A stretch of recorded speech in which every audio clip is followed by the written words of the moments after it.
ಮರೆತೋಗ್ಬಿಡ್ತಾರೆ. ಆದ್ರೆ ನಾವಾದರೂ ಎಷ್ಟೇ ಟೆನ್ಷನ್ ಇದ್ರು ಕೂಡ ಆಡ್ತೀವಿ, ಕುಣಿತೀವಿ, ನಲಿತೀವಿ. ಯಾಕಂದ್ರೆ ಆತನು ನಮ್ಗೆ ಎಷ್ಟೇ ಟೆನ್ಷನ್ ಇದ್ರು ಅಲ್ಲಿ ಏನ್ ಕಾರ್ಯ ಮಾಡ್ಬೇಕು ದೇವರಲ್ಲಿ ಮಾಡಿರ್ತಾನೆ. ಸಂಡೇದಲ್ಲಿ ಎಷ್ಟೋ ಕಾರ್ಯಗಳಿದ್ರು ಬಿಟ್ಟು ಬರ್ತೀವ, ನಾವ್ ಏನ್ ಬಿಟ್ಟು ಬಂದಿದ್ವಿ ಅಲ್ಲಿ ದೇವ್ರು ಮಾಡ್ತಾನೆ ಕಾರ್ಯ. ನಾವು ನಮ್ಮ ಕಾರ್ಯದಲ್ಲಿ ಹೋದ್ರೆ ಫೇಲ್ ಆಗ್ಬೋದಿತ್ತು, ಆದ್ರೆ ನಾವ್ ಇಲ್ಲಿ ಬಂದಿದೀವಲ್ಲ ಅಲ್ಲಿ ಜಯ ಕೊಡ್ತಾನೆ. ಇಲ್ಲಿ ನಾವು ಕುಣಿಯುವಾಗ ಸೈತಾನಿಗೆ ಹೆದರಿಕೆ, ನಮ್ಮ ಕಾರ್ಯ ಅಡ್ಡಿಪಡಿಸಿರ್ತಾನೆ ನೀವು ಬರೋಕ್ಕಿಂತ ಮುಂಚೆ. ಆದ್ರೆ ನೀವು ಬಂದ ಮೇಲೆ ಅಲ್ಲಿ ಓಡಿ ಹೋಗ್ತಾನೆ, ಯಾಕಂದ್ರೆ ದೇವರಲ್ಲಿ ಇರ್ತಾನೆ.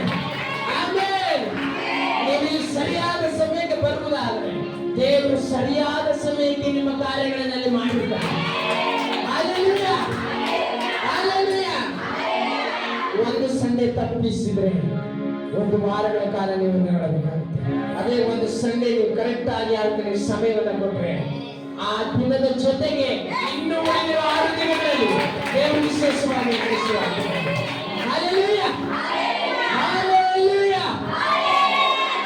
ಮಾಡ್ತಾನೆ ಕಾರ್ಯ, ದೇವರು ಮಾಡ್ತಾನೆ. ಆಮೇಲೆ ಸಂತೋಷವಾಗಿರಬೇಕು.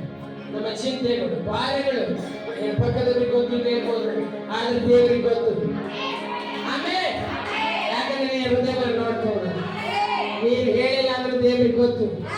ನೀನಷ್ಟು ಚಿಂತೆಗಳು, ಬಾಧ್ಯಗಳ ಮಧ್ಯದಲ್ಲಿ ಚರ್ಚಿಗೆ ಬಂದಿದೀಯಾ, ದೇವರು ನೋಡ್ತಾ ಇದ್ದಾನೆ. ಅದಕ್ಕೆ ತಕ್ಕ ಉತ್ತರವನ್ನು ದೇವರು ಕೊಡ್ತಾನೆ. ಚರ್ಚಿಗೆ ಬರ್ತಾ ಇದೀಯಾ, ನಿನ್ನ ಸಂಬಂಧಿಕರು ಮಾತಾಡ್ತಾರೆ, ನಿನ್ನ ಪಕ್ಕದವ್ರು ಮಾತಾಡ್ತಾರೆ, ಎಷ್ಟು ಹೋಗ್ತಾ ಇದ್ದಾರೆ, ಏನ್ ಮಾಡ್ತಾ ಇದ್ದಾನೆ ದೇವರು. ಆದ್ರೆ ಅವ್ರಿಗೆ ಗೊತ್ತಿಲ್ಲ ದೇವರು ನಮ್ಮ ಜೀವಿತದಲ್ಲಿ ಮಾಡ್ತಾ ಇರೋದು ಕಾರ್ಯ. ಆದ್ರೆ ಗೊತ್ತಾಗ್ತದೆ ದೇವರು ನಮ್ಮ ಜೀವಿತದಲ್ಲಿ ಮಾಡಿರೋ ಕಾರ್ಯ ಅವ್ರಿಗೆ ಗೊತ್ತಾಗ್ತದೆ. ಆ ದಿನ ನೀನ್ ಹೇಳೋದು ಬೇಡ, ಅವ್ರು ಹೇಳ್ತಾರೆ ಎಲ್ಲಿ ಹೋಗ್ತಾ ಇದೀಯಾ, ನಾನು ನಿನ್ ಜೊತೆ ಬರ್ತೀನಿ.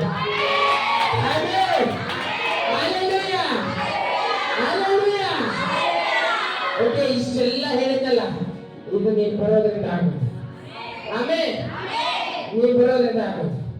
ಪಾಸ್ ಅವ್ರು ಪ್ರತಿ ವಾರ ಬರ್ರಿ ಅಂತ ಹೇಳ್ತಾರೆ. ಆದ್ರೆ ಆದ್ರಿಂದ ಪ್ರತಿಫಲ ಪಾಸ್ ಮಾಡಿ ಸಿಗಲ್ಲ. ನೀವು ಬಂದ್ರೆ ನಿಮ್ಮ ಕುಟುಂಬದ ಆಶೀರ್ವಾದ, ನಿಮ್ಮ ಪಕ್ಕದ ಮನೆಯ ಆಶೀರ್ವಾದ, ನಿಮ್ಮ ಸಂಬಂಧಿಕರ ಆಶೀರ್ವಾದ. ಆಮೇಲೆ ಸಂಬಂಧಿಕರು ಬಹಳ ಅನ್ಯರಲ್ಲಿ ಬಹಳ ಗಟ್ಟಿದ್ದಾರೆ, ಅವ್ರು ಬರೋದಿಲ್ಲ ಅಂತ ನೀವು ಅನ್ಕೊಳ್ಬಹುದು. ಆದ್ರೆ ನಿನ್ನ ಪ್ರಾರ್ಥನೆ ನಂಬಿಕೆ ಗಟ್ಟಿಯಾಗಿದ್ರೆ ಎಂತ ಮನಸ್ಸಿದ್ದಾದ್ರೆ ದೇವರು ಕರ್ಕೊಂಡು ಬರ್ತಾನೆ. ಆಮೇಲೆ ದೇವ ಮಾಡೋ ಕಾರ್ಯ ಮಾಡ್ತಾನೆ ಇರ್ತಾನೆ. ದೇವರು ಹೊಸ ಕಾರ್ಯ ಮಾಡ್ತಾನೆ. ಮನುಷ್ಯರಿಗೆ ಅಸಾಧ್ಯವಾದ ಕಾರ್ಯ ಅಂತ ಹೇಳ್ಬೋದು. ಮನುಷ್ಯರಿಗೆ ಅಸಾಧ್ಯವಾದ ಕಾರ್ಯ ಇದ್ರು ದೇವರು ಮಾಡ್ತಾನೆ. ನಾವು ಹೇಳ್ತೇವೆ, ಮನುಷ್ಯರಿಗೆ ಸಾಧ್ಯವಾದದೆಲ್ಲವೂ ನಿನ್ನಿಂದ ಸಾಧ್ಯವಯ್ಯ. ಯಾಕಂದ್ರೆ ಸಕಲವ ಸೃಷ್ಟಿಸಿದ ಸರ್ವಶಕ್ತನೇ ನಿನಗೆ ಎಲ್ಲ. ಇಂಥ ಒಂದು ಪ್ರಪಂಚವನ್ನು ಎಷ್ಟು ಚೆನ್ನಾಗಿ ನಿರ್ಮಿಸಿದ್ದಾನೆ. ಇನ್ನೂ ಒಂದು ಚಿಕ್ಕ ಕಾರ್ಯ ಮಾಡೋದಿಲ್ಲ, ವಿಶೇಷವಾಗಿ ಮಾಡ್ತಾನೆ. ಆಮೇಲೆ ವಿಶೇಷವಾಗಿ ಮಾಡ್ತಾನೆ. ಆಮೇಲೆ ಎದರಕ್ಕೆ ಹೋಗ್ಬೇಡ್ರಿ. ನೀವು ಎದಕ್ಕೆ ಎದರಿ ಗೊತ್ತಾ? ದೇವರಿಗೆ ಎದರಿ. ಯಾಕೆ ಎದರಿ? ದೇವರಿಗೆ ಎದರಿ. ಆಗ ದೇವರು ನಿಮಗೆ ಎದುರು ಹಾಗೆ ಬೇರೆಯವರು.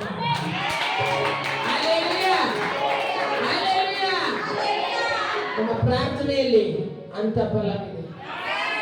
ನಿನ್ನ ಮಕ್ಕಳು ನಿನ್ನ ಕುಟುಂಬವನ್ನು ಸರಿಪಡಿಸ್ತಾರೆ. ನೀನು ಭಾನುವಾರ ಆಲೆ ಕರೆಕ್ಟಾಗಿ ಬಂದ್ರೆ ದೇವರು ನೀನ್ ಯಾವ ಟೈಮಿಗೆ ಬರ್ತೀನೋ ಆ ಟೈಮಿಗೆ ದೇವರು ಮಾಡ್ತಾನೆ. ಪ್ರತಿ ಭಾನುವಾರ ಲೇಟ್ ಆಗಿ ಬರ್ತೀಯ, ದೇವರು ನಿನ್ನ ಜೀವಿತದಲ್ಲಿ ಲೇಟ್ ಆಗಿ ಕಾರ್ಯ ಮಾಡ್ತಾನೆ. ಹೌದಾ ಅಲ್ವಾ? ಕರೆಕ್ಟ್ ಆಗಿ ಟೈಮಿಗೆ ಬರ್ತೀರಾ?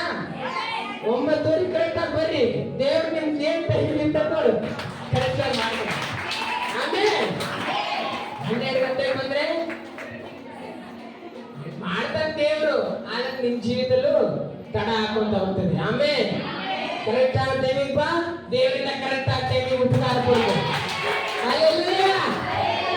ಮಾಡ್ತಾನೆ ಇಲ್ಲ ದೇವರು. ಹಲ್ಲೆಲೂಯಾ. ಸುಮ್ಮನೆ ಮಾತಾಡ್ತಾ ಇಲ್ಲ ನಾವು. ದೇವರು ನಮ್ಮ ಜೀವಿತದಲ್ಲಿ ಇಷ್ಟು ವರ್ಷಗಳ ಕಾಲ ಎಷ್ಟು ಉಪಕಾರವನ್ನು ಮಾಡಿದ. ದೇವ್ರು ಏನ್ ಹೇಳ್ತಾರೆ, ನಾವು ಸಂಡೇ ಅಷ್ಟೇ ಬರ್ತೀವಿ, ದೇವ್ರು ಪ್ರತಿದಿನ ಮಾಡ್ತಾ ಇದ್ದಾನಲ್ಲ ಕಾರ್ಯ. ಎಷ್ಟೋ ಜನ ಆಕ್ಸಿಡೆಂಟ್ ಆಗೋಗ್ತಾ ಇದಾರೆ, ಎಷ್ಟೋ ಜನ ಸಾಯ್ತಾ ಇದಾರೆ, ಎಷ್ಟೋ ಜನ ನರಳ್ತಾ ಇದಾರೆ, ರೋಗದಲ್ಲಿ ನರಳ್ತಾ ಇದಾರೆ.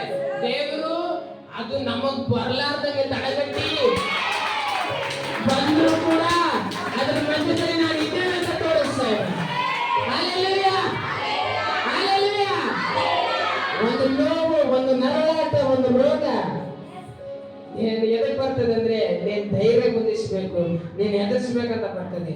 ನೀನ್ ಹೆದರ್ಲಿಲ್ಲ ಅಂದ್ರೆ ದೇವರು ತಕ್ಕ ಸಮಯದಲ್ಲಿ ಬಿಡುಗಡೆಯನ್ನು ಕೊಡ್ತಾನೆ. ಆಮೇಲೆ ಸತ್ತವರನ್ನು ಬದುಕಿಸಿದ ಅಂದ್ರೆ ನಮ್ಮ ದೇವರು